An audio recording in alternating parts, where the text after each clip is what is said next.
Irmãos e irmãs, amado povo de Deus, também está em casa participando desta transmissão, desta Eucaristia. A terceira vela do Advento foi acesa, é a vela rosa, por isso que a igreja está revestida de rosa, que é a cor da alegria.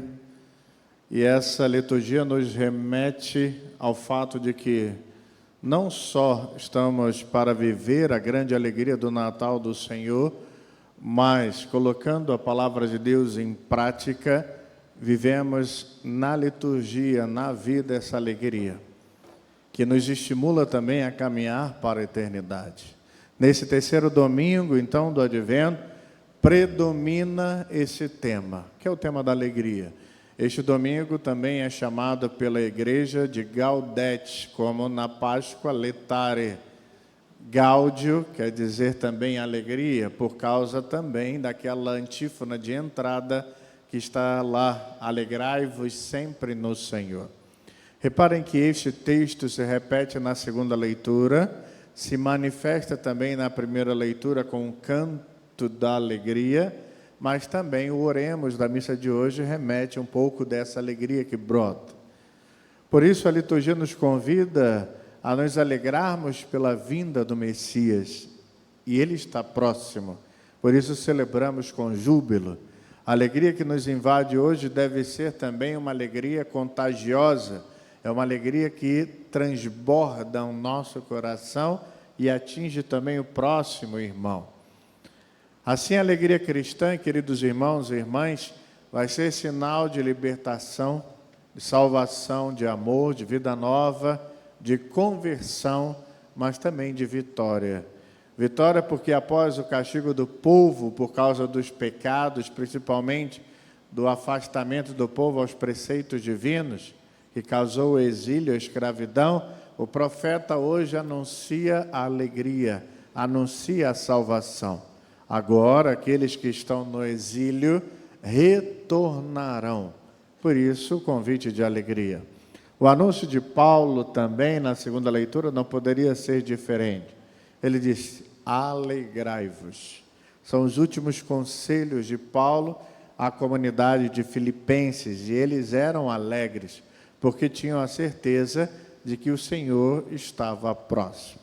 Queridos irmãos e irmãs, aquilo que está sendo proclamado nesta celebração, nesta liturgia, é um mandamento, é uma bem-aventurança, é uma boa notícia, uma boa nova. Por isso temos que viver o melhor, temos que buscar a alegria, para que esta alegria na nossa vida também faça parte desta realidade de fé. O cristão não pode ser triste, mas o cristão deve ser um cristão que busca na sua vida alegria perene. O evangelho de hoje, ele se divide em 3 partes. A primeira parte, João Batista orienta os 3 grupos para a conversão. Chega a multidão, ele orienta a multidão. Vai chegar também ali diante de João Batista o cobrador de imposto, ou vão chegar os cobradores de imposto, ele vai orientar também. E os soldados que vão aparecer. A segunda parte é a expectativa do povo e a autoidentificação de João Batista. Será que João Batista é o Messias? E a terceira parte é a atividade profética de João Batista, onde ele vai proclamar sobre o anúncio do Messias que está chegando, ou aquele que ele não vai, que ele não é digno de desamarrar as sandálias, mas também temos o anúncio do seu batismo e o anúncio do seu julgamento. Então essas são as divisões do nosso evangelho. Então depois de João proclamar um batismo de conversão, eles querem saber o que devem fazer, como viver de fato essa mudança radical. Agora, nos 3 casos que nós encontramos no evangelho de hoje, as multidões, aos cobradores de impostos, aos soldados, ele tem algo aqui em comum. Ele vai falar algo em comum para os 3 grupos, que é justamente a vivência do amor e da justiça. A segunda parte do Evangelho é aquela questão: será que João Batista é o Messias? Imagine um profeta do deserto que não frequentava o culto no templo de Jerusalém, nem na sinagoga ali no dia de sábado. Era um homem solitário. Suscitou, portanto, um movimento religioso, mas também muitos curiosos para saber quem é aquele homem. E o povo pensava: será que é o Messias? Será que é o profeta Elias que retornou? Porque, segundo a tradição judaica, Elias viria no começo dos tempos messiânicos. E também poderiam pensar: será que é Moisés, a reencarnação de Moisés? Nós vamos ver que a resposta de João Batista é esclarecedora, quando ele mesmo menciona: eu vos batizo com água, mas virá aquele que é mais forte do que eu não sou digno de desamarrar as correias de suas sandálias. Então fica claro que ele não é o Messias, mas veio para ser o portador também dessa boa nova, dessa preparação para a vinda do Messias. E essa terceira parte do Evangelho, que mostra a atividade profética de João Batista no anúncio do Messias, do batismo e do seu julgamento, fica claro também o que ele quer dizer. Diz o texto, João Batista proclama: ele virá com a pá na mão, vai limpar sua eira e recolher o trigo no celeiro, mas a palha ele a queimará no fogo que não se apaga. E ainda de muitos outros modos, João anunciava ao povo a boa nova. Queridos irmãos e irmãs, duas coisas também são importantes dentro da liturgia de hoje. Quantas vezes ouvimos neste período do Advento que devemos nos preparar para o Natal? Escutamos, por exemplo, que devemos rezar, fazer uma boa confissão, ler a Sagrada Escritura, intensificar mais a nossa vida de oração, enfim. O que João Batista exige das pessoas que vão pedir uma orientação a ele, lembrando as multidões, os cobradores de impostos e que mais? E os soldados, todas essas pessoas que vão pedir uma orientação a ele, ele não fala desta maneira ou desta forma que muitas vezes nós instruímos. Ele não aconselha nada de especificamente religioso. Ele não sugere práticas de devoções.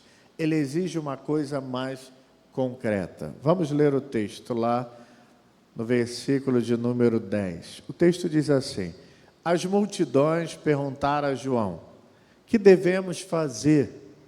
João respondia: quem tiver 2 túnicas, dê uma a quem não tem, e quem tiver comida, faça o mesmo. Chegaram então os cobradores de impostos e perguntaram a João: mestre, o que devemos fazer? João respondeu: não cobreis mais do que foi estabelecido. Havia também os soldados e perguntavam: e nós, o que devemos fazer? João respondia: não tomeis à força dinheiro de ninguém, nem façais falsas acusações. Ficais satisfeitos com os vossos salários.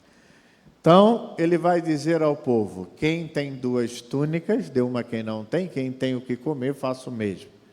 Isso deixa claro no texto do Evangelho, não só para as multidões, mas também para cada um de nós. É impossível, queridos irmãos e irmãs, inútil esperar que o Salvador possa se manifestar se não há um procedimento de nivelamento, de igualdade e de justiça. É necessário que o povo, nessa busca de mudança, possa não somente rezar, se colocar diante de Deus, mas na prática manifestar a sua mudança, a sua transformação. Quantas e quantas vezes somos reticentes em responder ao chamado, por exemplo? É só nos perguntarmos: quantas vezes sou capaz de trazer 1 quilo no primeiro, segundo domingo do mês, para deixar aqui no altar para os mais necessitados? Até porque está lá, João Batista pede àquela multidão que divida a túnica, distribua também os alimentos, você que tem mais, dê a quem não tem, e assim por diante.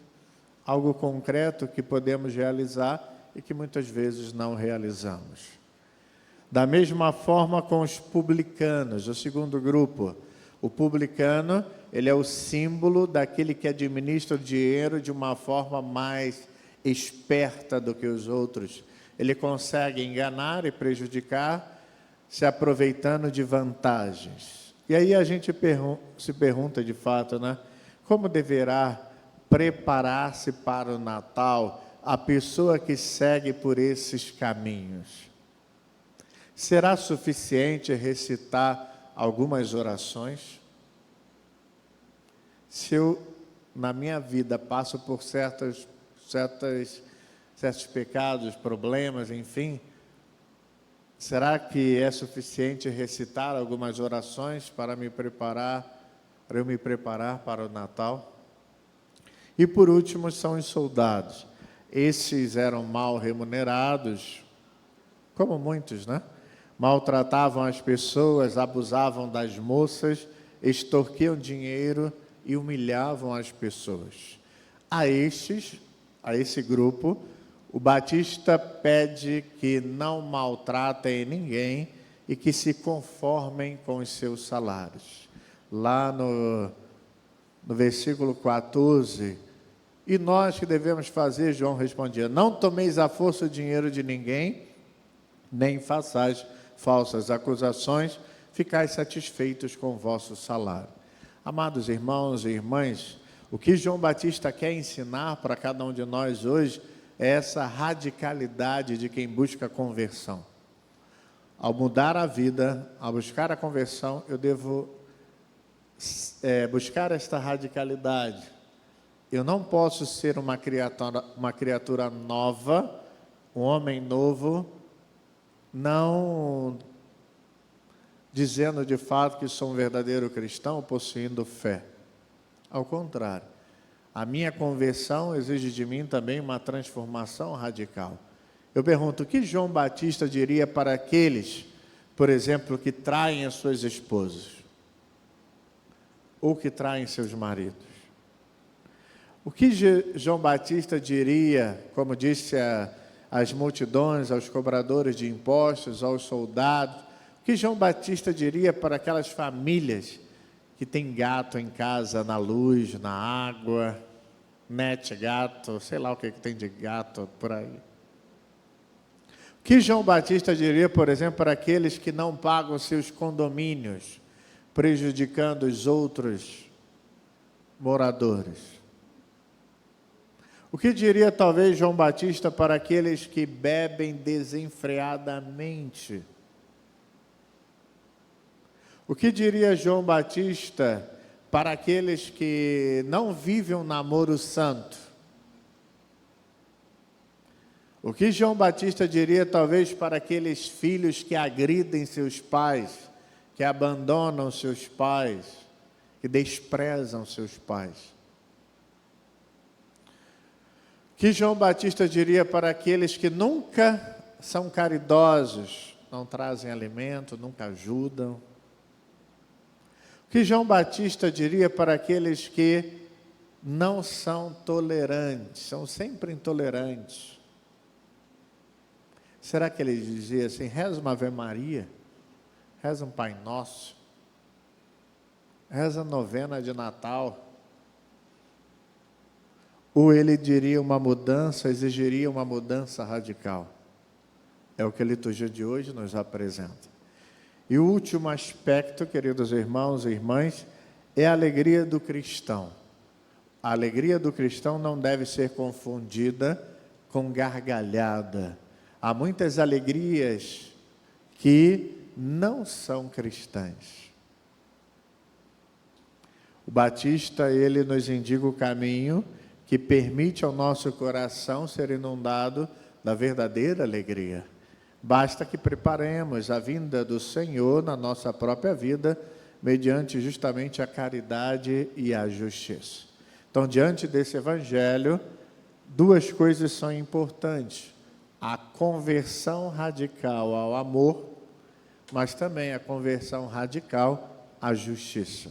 Porque para viver a alegria da vinda do Senhor, temos de nos aprofundar na conversão contínua com atitudes concretas. E sabemos onde precisamos melhorar. Cada um pode fazer também o seu exame de consciência e verificar: eu preciso melhorar aqui, eu preciso mudar esse ponto, eu preciso ser mais radical nesta realidade da minha vida. Cada um sabe onde precisa melhorar. Agora é viver esse amor e praticar realmente a justiça.